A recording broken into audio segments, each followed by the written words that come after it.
संत परम हितकारी, जगत माही संत परम हितकारी। ब्रह्मानंद संतन की संगति, मिलत है प्रगट मुरारी। ब्रह्मानंद संतन की संगति, मिलत है प्रगट मुरारी। ब्रह्मानंद संतन की संगति, मिलत है प्रगट मुरारी। ब्रह्मानंद संतन की संगति, मिलत है प्रगट मुरारी। मिलत है प्रगट मुरारी, मिलत है प्रगट मुरारी। जगत माही संत परम हितकारी, संत परम हितकारी। जगत माही संत परम हितकारी, संत परम हितकारी। जगत माही संत परम हितकारी, संत परम हितकारी, संत परम हितकारी। श्री भक्तवत्सल भगवान की जय, गौ माता की जय। इस प्रकार से देवर्षि नारद जी ने भगवान वेदव्यास जी को भगवान के मंगल में दिव्य गुणानुवादों का कथन करने को कहा। भगवान वेदव्यास जी ने अपने शम्याप्रास नाम के आश्रम में, जहां अलकनंदा और भगवती सरस्वती का संगम है, ऐसे पवित्र उस संगम के ऊपर में भगवान वेदव्यास जी का आश्रम है। आचमन करके भगवान वेदव्यास जी ने अपनी समाधि में भगवान पुराण पुरुष का दर्शन किया है, माया का दर्शन किया, जिससे जीव सम्मोहित होता है। बाद में उस माया से जिस भक्ति से छुटकारा मिलता है, उन भक्ति माता का साक्षात्कार किया है। और बाद में भक्ति माता की कृपा से उनके हृदय में भगवान के सारे चरित्र प्रकट होने लगे। और भगवान वेदव्यास जी ने उन चरित्रों का क्रमशः वर्णन किया है कृत्वा अनुक्रम में, और अपने ब्रह्मज्ञानी शुक पुत्र को उस श्रीमद् भागवत का स्वाध्याय कराया है।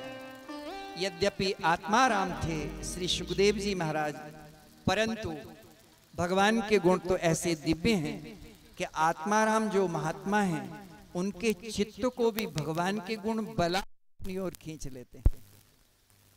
इसलिए भगवान सुखदेव जी ने अपने पिता वेदव्यास जी से श्रीमद् भागवत का अध्ययन किया है। बाद में महाभारत के 18वें दिन की कथा है। 18वें दिन भीम की गदा से दुर्योधन की जांघ टूट गई, दुर्योधन गिर पड़ा। उसी समय अश्वत्थामा आए हैं।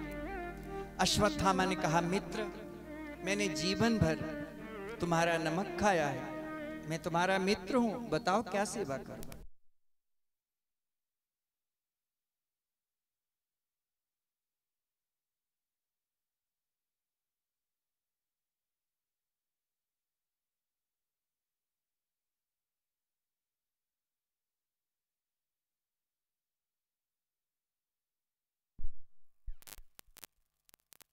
राम जय जय राम, श्री राम जय राम जय जय राम।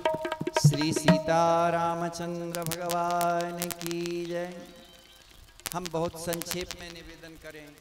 अश्वत्थामा ने जाकर के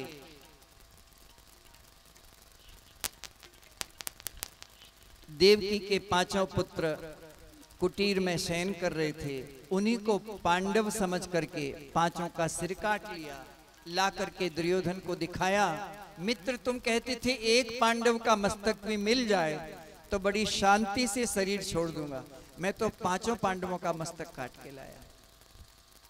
दुर्योधन ने उनको हाथों से दबाया, वे जल्दी से ही फूट गए। दुर्योधन ने कहा ये पांडवों के मस्तक नहीं हो सकते। उनको दुख भी हुआ और हर्ष भी हुआ कि मेरा वंश नष्ट हुआ तो पांडवों का वंश भी नष्ट हो गया। बाद में देवी द्रौपदी बड़ी दुखी हुई हैं। इस प्रथम स्कंध में 5 देवियों के चरित्र हैं। हम संक्षेप में निवेदन करें, उनमें एक देवी है द्रौपदी देवी, जिनके 5 पुत्रों के सिर को काटने वाला 5 पुत्रों का हत्यारा उसको अर्जुन बांध के लाए हैं, सामने खड़ा है। और भगवती द्रौपदी कहती है अपने पति से, मुच्यताम मुच्यताम एष ब्राह्मणो नितराम गुरु। हे प्राणनाथ, मुच्यताम, इस अश्वत्थामा को छोड़ दो। ये अश्वत्थामा नहीं है, ये ब्राह्मणो नितराम गुरु, ये तो आपके गुरुदेव है।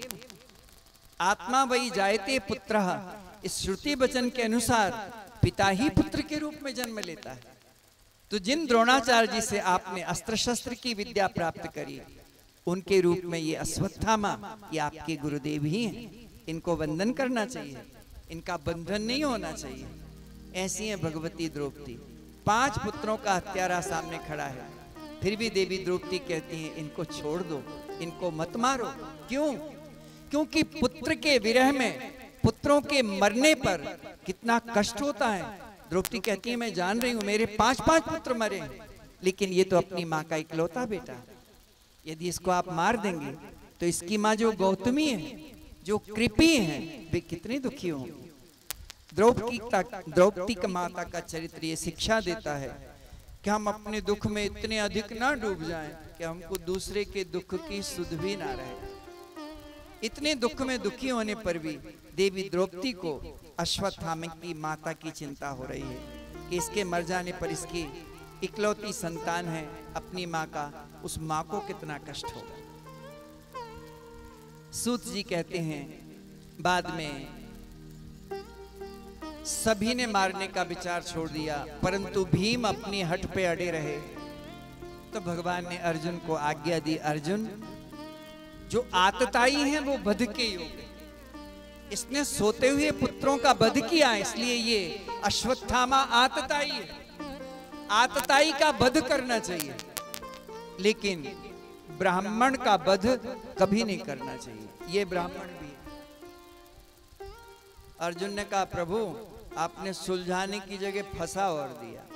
एक तरफ कहते हो आतताई का वध होना चाहिए, दूसरी तरफ कहते हो ब्राह्मण कितना भी दुष्ट क्यों ना हो उसका वध नहीं होना चाहिए। लेकिन भगवान ने अर्जुन को गीता का दिव्य ज्ञान दिया था।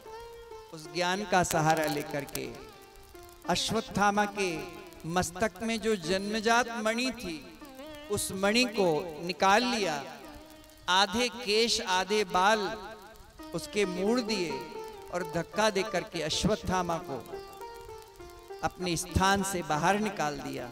यही ब्राह्मण का वध कहलाता है। सभी